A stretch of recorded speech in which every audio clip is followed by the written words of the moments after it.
नमस्कार दोस्तों।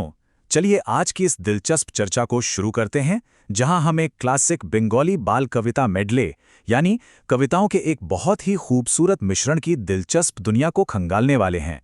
आपने गौर किया होगा कि अक्सर जो चीजें हमें बचपन की धुंधली सी यादों जैसी लगती हैं ना, असल में वो अपने अंदर बहुत गहरी सांस्कृतिक कहानियों को समेटे होती हैं। आज हम जिस सोर्स मटेरियल का विश्लेषण कर रहे हैं, वो हमें ठीक इसी बात का एहसास कराता है। ये महज शब्दों का खेल नहीं है, बल्कि एक ऐसा आईना है जो एक पूरी जीवन शैली, बच्चों की बेदाग कल्पना और उनकी मासूमियत को हमारे सामने रख देता है। तो तैयार हो जाइए, क्योंकि आज का यह विश्लेषण हमें दिखाएगा कि कैसे ये आसान सी लयबद्ध पंक्तियां एक पूरी संस्कृति की जीती जागती तस्वीर पेश कर सकती हैं।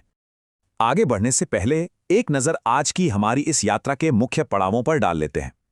हम शुरुआत करेंगे बंगाली कविताओं की कहानियों से, फिर चलेंगे मामा के घर का सफर पर, उसके बाद देखेंगे खोखा की मछली पकड़ने की यात्रा, फिर शामिल होंगे टिड्डे की शानदार शादी में, और अंत में एक अनोखे लोक कथा समापन के साथ इसे पूरा करेंगे।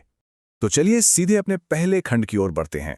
खंड 1, बंगाली कविताओं की कहानियां, लोक कथाओं का मिश्रण।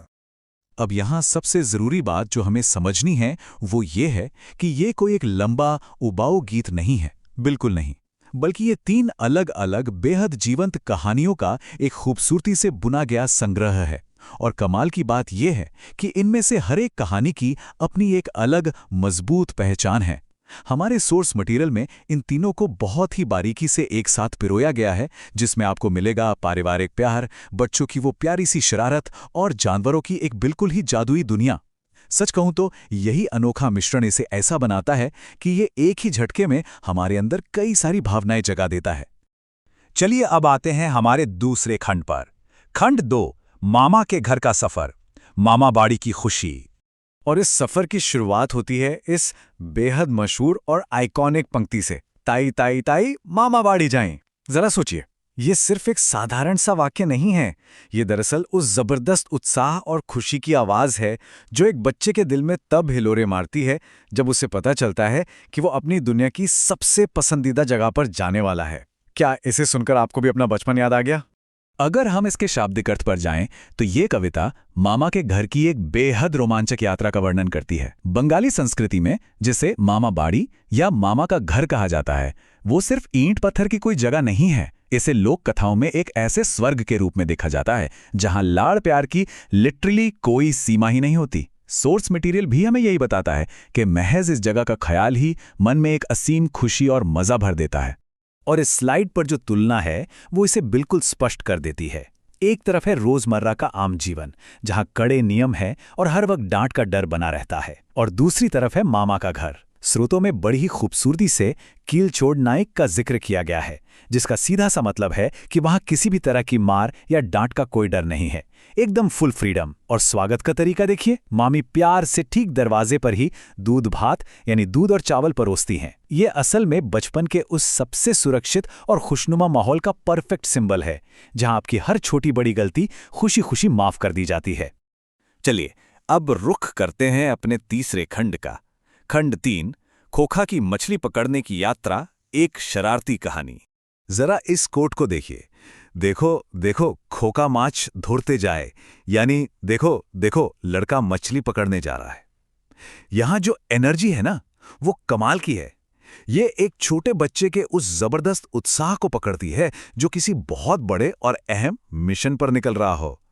इसे सुनकर ऐसा लगता है जैसे हम किसी छोटे से प्यारे से महाकाव्य की शुरुआत देख रहे हों।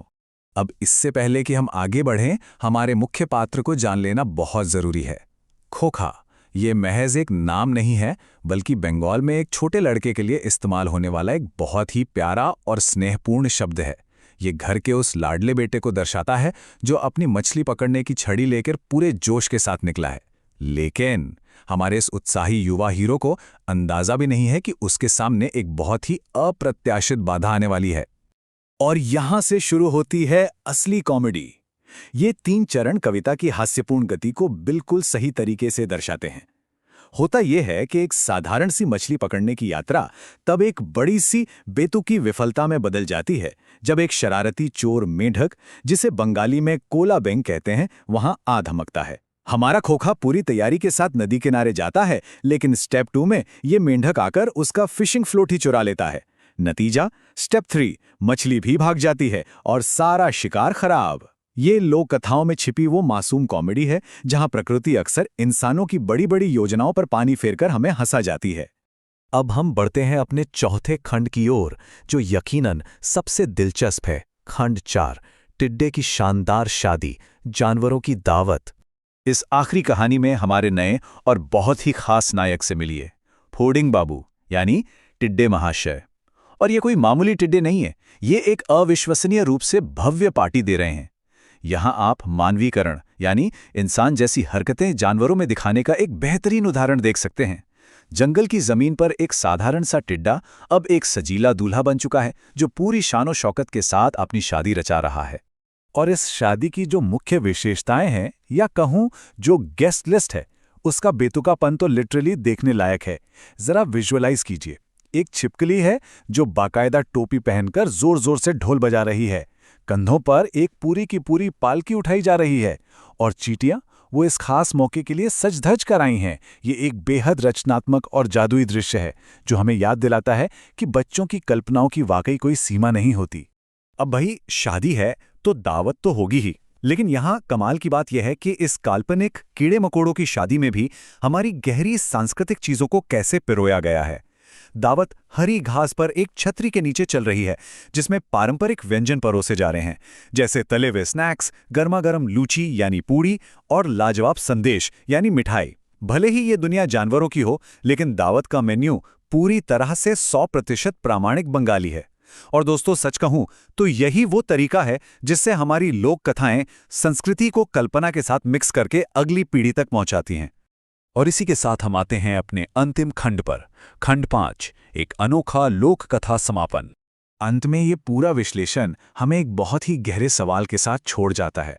जरा सोचिए, यदि ये इतनी साधारण सी कविताएं अपने अंदर इतने जीवंत सांस्कृतिक उत्सवों, पारिवारिक खुशियों और जानवरों की ऐसी मज़ेदार कहानियों को इतनी आसानी से सहेज सकती हैं, तो आज हम बच्चों को जो गीत सुनाते हैं, उनमें और कौन सा न जाने कितना खोया हुआ इतिहास छिपा होगा। इन पंक्तियों ने आज हमें सिर्फ एंटरटेन ही नहीं किया है, बल्कि एक पूरे बीते हुए समय, एक संस्कृति और एक खूबसूरत भावना का अनुभव कराया है। ये वाकई हमें सोचने पर मजबूर कर देता है कि इन आसान सी धुनों के पीछे और कितनी महान कहानियां बस एक बार सुने जाने का इंतजार कर रही हैं। ये इस बात का एक परफेक्ट उदाहरण है कि कैसे हमारी मौखिक परंपराएं हमारे समाज की असली आत्मा को हमेशा हमेशा के लिए जीवित रखती हैं।